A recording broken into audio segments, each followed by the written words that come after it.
Yeah, okay, maybe I was... Okay, I've been remembering this map wrong, sorry. Yeah. Anyway, The map pictorial has this big ridgeline, but go ahead. Protoss is definitely going to want to control the center. That's where the most open space is, and if you let Terran get a foothold in that open space, it's going to be really, really hard to dig him out of there. Now, when I say that, Protoss is going to have to do a lot of, Zealot bomb drops. He's going to have to do a lot of flanking maneuvers. But, if you look at this map, there's very thin corridors on either side of the middle ridge, which means flanks are going to be very difficult for him. So I think he's going to try for something early game in this. And look at that pylon positioning. Oh, we definitely want to go ahead and introduce that. It is a very forward pylon. But we have Avex playing the purple Protoss pieces down here in the bottom left. And Nomisking over on the top right playing the blue Terran. Excellent. One thing, we did see carriers attempted from Avex last game. The topography of this map with this ridgeline is very favorable to carriers. They're able to kite back and forth. He might have had that in mind when choosing to go this map. And these island expansions are much easier to control when you're going carrier. One of the big fears that Protoss players have, especially on these types of maps, is if the Terran player is able to split the map. Because an equal base Protoss player always stomps. An equal base... sorry, I got that flipped. An equal base Terran player always stomps an equal base Protoss player. Not always, but it's very, very heavily favored. Uh-oh. Is that SCV going to die at the barracks? Ooh, he's zapping it pretty low. Now, one thing to note is these are Brood War SCVs. They do have 60 health.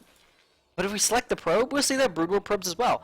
If you'll notice, that is range right there on the range of 1.4. So 2 probes can shoot over each other. That means that early cheeky stuff like Zealot rushes and oh, I like this. and what's up? Oh, sorry. You know what? This might be really normal. Actually, no. He went for that Nexus first, and then he got the gateway. So really early Nexus here. Gonna just completely give up that Dragoon poke at the early game, I think. And it is going to be scouted here by Nomisking. Just seeing the gateway finish, very late gateway, and I think Avex got bunker rush right now, actually. Yes, actually he could. This bunker doesn't need to be here. It could easily just be right here, and it would be a bit of a problem for the Protoss player. Yeah. Although, with that said, these SCBs are no joke. I'm sorry, the probes are no joke. They're very microable.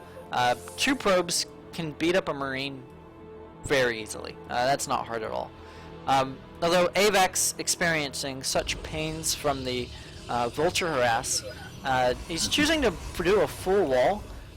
So later in the game, as units rally out of this base, they're going to be rallying through this tiny choke. And can Archons fit through that?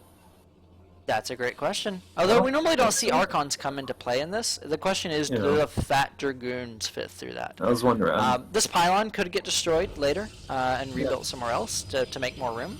But I think a Dragoon should be able to fit through that. I think he placed well. Avex is a very experienced player. I think he made this map. He didn't make... I want to clarify that. He didn't make Starbo. He just made this map for Starbo, I think.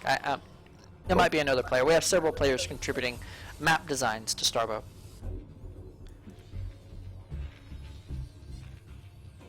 Factory pumping out a tank. Siege Tech just got started. So pretty standard over for Terran side. I'm really curious what Protoss is going to do. He's got his second gas already. Ooh, he's got a Twilight Council coming down very early. And then he's getting down some gateways.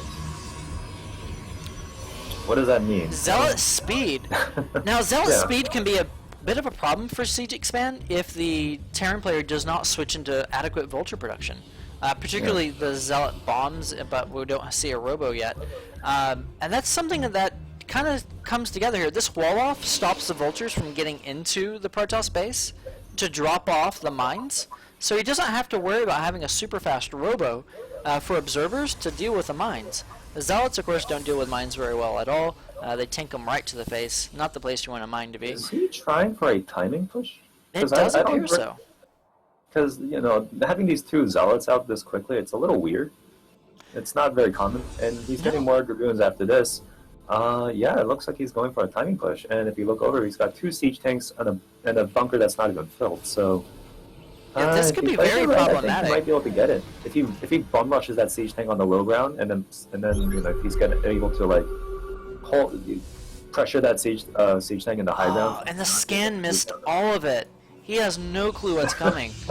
There's the Robo and 2 more gateways coming down. Yeah. This is going up to 5 gateways. This is not all in by any means. He can still expand off of 5 gateways before expansion is quite normal. But what's abnormal are the presence of these zealots. Now, these siege tanks, the siege expand, is meant to deflect Dragoon harass. Zealots, however, are very different, able to get in there, get on top of the tanks. They take less damage from the siege tanks. Terran is supply blocked pretty heavily right now. He might not be able to get the vulture production up in time to defend this attack. Now, only one vulture out, and just he's not another really moving siege his tank units coming. out. Protoss is not doing much. There's a probing zealot trying to figure out where things are. You know, we thought this was coming into a bit of a timing push, but we didn't see the push actually show I think up. he was thinking about it, but something made him switch out. Yeah, there's the observers coming down, Forge coming down. Looks like he's swapping into more of a macro game. This doesn't appear to be an all-in. He's getting the Forge for the upgrades, and he's only on 5 gateways, so he will be able to expand. You see, he's already banking up minerals now. Vultures are going to try to come out and play. Dragoon chasing it away, but he's going to get baited into the tanks? No, not quite. Well, one thing that is worth commenting on is an early Zealot can help against a 2-fact. And he might have thought his opponent was actually doing a 2-factory push off of 1 base, which is quite dangerous. I can't go back and see what scouting information he had before, but, you know, oh no, the Dragoons are just getting sieged up on. Luckily, he doesn't lose any. Very nice control, pulling back very quickly. Here's the thing, he's got 9 more Dragoons in the back line here waiting. He might try to collapse in on this force if he's a bit too brash and moving out. We do see the factories starting to pile up, moving up to 5 factories. You can add on several more. You can even go up to 8 factories on 2 base and do a really big all-in push. But the topography for this map is just so efficient for mech to be able to expand on.